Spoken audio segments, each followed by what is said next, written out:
Welcome to Pink Cake Princess. I'm Andrew, lovely to eat, and is perfect with my easy chocolate cake recipe. Okay, I'm going to use 600 grams of dark chocolate, and I'm going to pour 300 mils of thickened or whipping cream into the bowl. If you are making a white chocolate, you would up the white chocolate quantity to 900 grams. Now I'm going to put the whole bowl into the microwave and microwave on high for 1 minute. Now I'm just agitating the bowl so that the chocolate is dissolving in the bowl.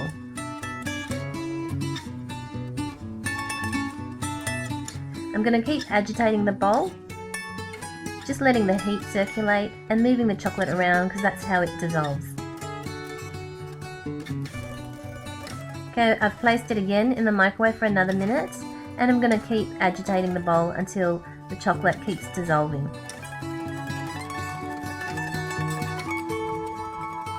Now I've placed it in the microwave for another minute lot. Depending on your chocolate, you may need to put it in for another minute, but my chocolate was fine after 3 minutes in the microwave. Now I'm using my whisk just to stir up the chocolate to get rid of any lumps. And even though it may look like there's lumps in there, after a while of whipping it up with my whisk, I'm checking to make sure that there's no lumps in my ganache. And when I lift it up, the particles that look like lumps are actually bubbles, and they burst when I stir it around. At this stage you can pour the ganache onto a cake if you just want a nice poured ganache look on your cake, but I'm going to set my ganache aside. I'm going to cover it with some cling wrap and leave it overnight, or if I want to use it straight away I can leave it in the fridge for a few hours. Once it's set, I can take it out and it's firm enough for me to either whip or use directly onto my cakes to ganache and cover my cakes. If you are liking this video, don't forget to click the like button below and also click add to favourites to save this recipe. And you can use all these ingredients to create my easy recipe, no eggs and no beating, with a mixed chocolate cake. And you can use my ganache to ganache and finish your cakes and decorate it as well. You can check out all these tutorials. Hi, I'm Tony, and heads up, I show you how painting.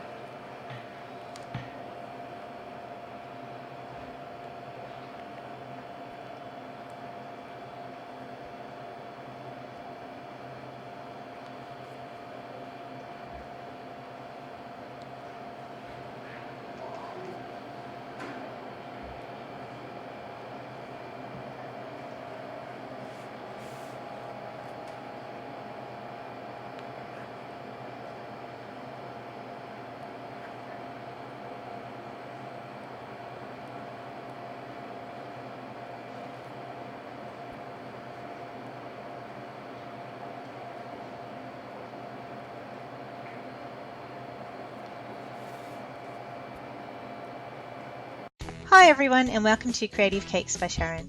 Today I'm going to be making a My Little Pony cake of Rainbow Dash. So many of you have been requesting a My Little Pony cake, and I wanted to create something special, so I hope you're going to enjoy this 3D version of Rainbow Dash that I'm about to show you. So let's get started.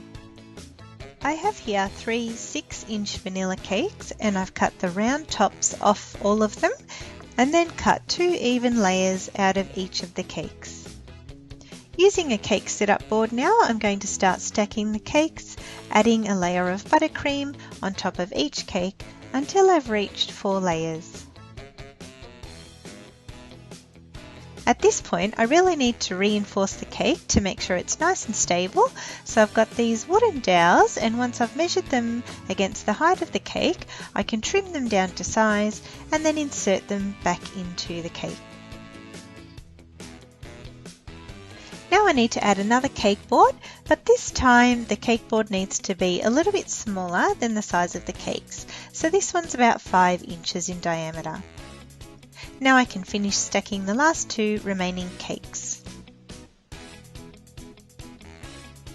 Now it's important that the entire cake is stable, so I've got a very long dowel here, which I'm going to insert right through the entire cake, through the middle cake board, right through to the bottom cake board. Sometimes you need to give it a little hit with a hammer to get it through the centre cake boards properly, and you'll feel once it's reached the bottom.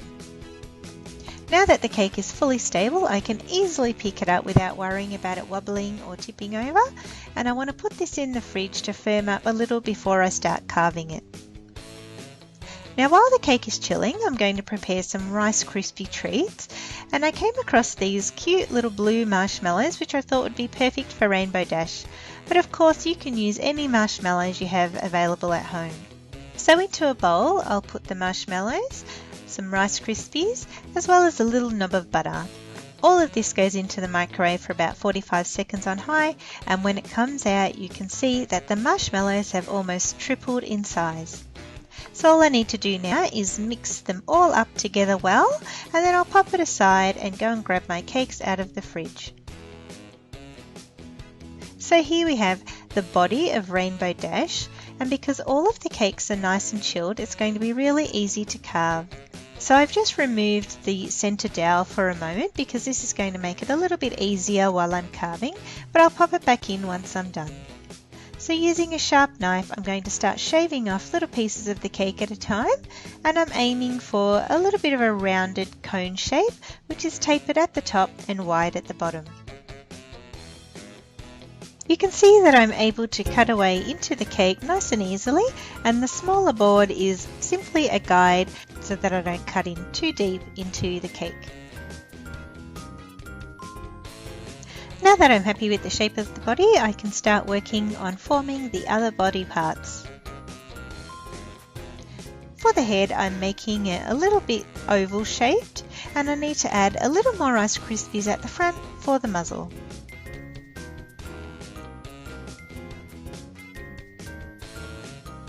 With the remaining Rice Krispie treats, I need to divide them evenly for the 4 legs, and then I can start working on shaping both the front legs as well as the hind legs.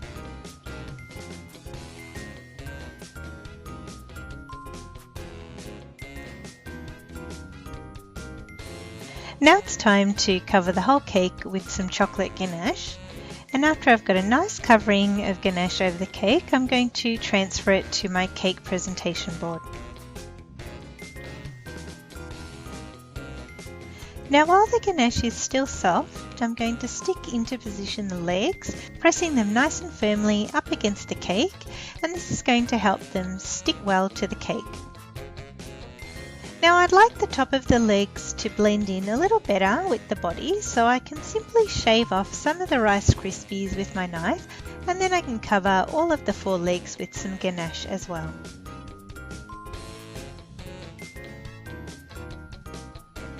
Now I can slide the head onto the dowel very carefully and cover the whole head with some ganache. Now to smooth the ganache and get a nice neat finish, I'm wearing some disposable kitchen gloves, and I've got some hot but not boiling water here, which I'm going to dip my hands into and then rub them over the cake. It's really easy to smooth out any bumps and ridges in the ganache, as well as getting into all the creases between the legs and the neck area. Once the cake is all smooth, I'm going to put it aside for a little while. Now I'm going to start working on the wings for Rainbow Dash, and I'm going to add some Tylose powder to the blue fondant to make it nice and strong. I've got a template here for the wings, and I'm going to use it to cut out the shape of the wings and also create some layers for the wings. Once I've got both sets of wings ready, I'm going to insert some wire into them and leave them to dry.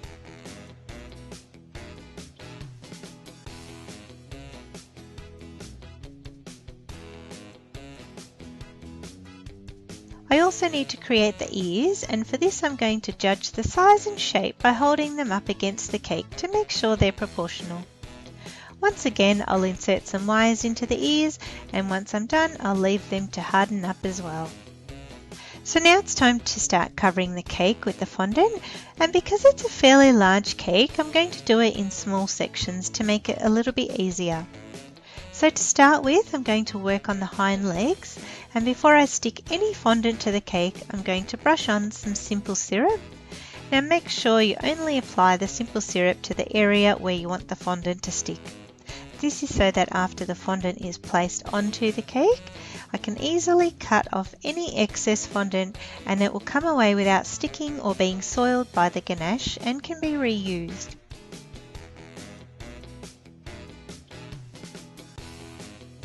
I'm using a little wooden modelling tool to tuck the fondant in under the legs so it's nice and neat.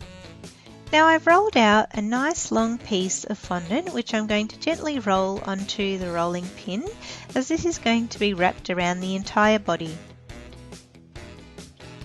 I'm not going to place the fondant over the top of the cake because the fondant would most likely tear given the pointy shape of this cake, and it would create so many pleats that it would be very difficult to smooth out. So now once again, after I've brushed the simple syrup onto the cake only and not onto the blue fondant that's already there, I can gently start rolling out the fondant over the cake and lightly pressing so that it sticks nice and quickly. If you need to trim off any of the excess, do that quickly as it will prevent any tearing, and then just slowly work the fondant into all the creases in the cake and smooth it down. I'm working my way slowly around the cake and using the wooden tool to keep pressing and tucking the fondant into all the grooves. And when I get to the hind legs, I'm simply going to cut up and around the outline of the leg and remove the top excess piece of fondant. Then I can use my fingers to gently push the fondant into the join.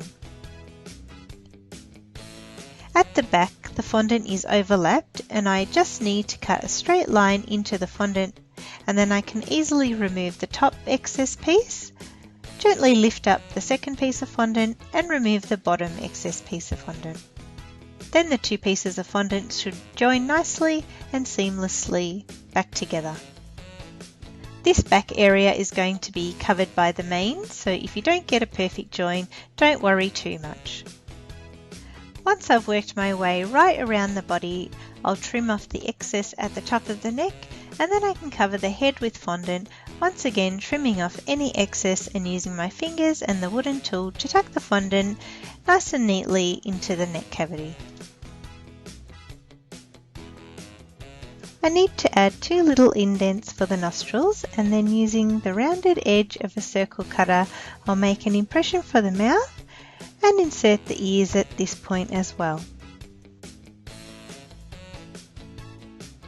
For the eyes, I have a template, and before I start creating them, I'm just going to check the size against the actual cake to make sure it's nice proportional size. And then using all of the different shades of the fondant within the eyes, I'll start cutting out each section from the fondant and then assemble all the pieces together.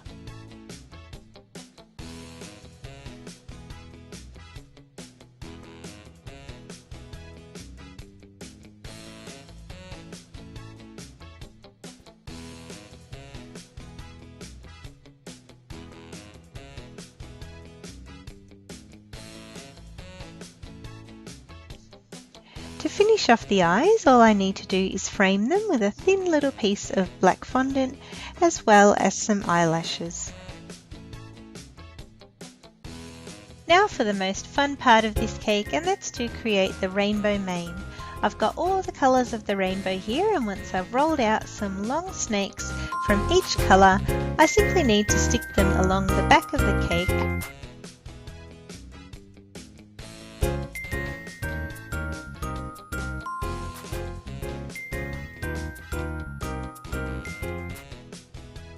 And then using some shorter strands, I'll create the front of the mane. I absolutely love how all the bright colours instantly transform the look of this cake.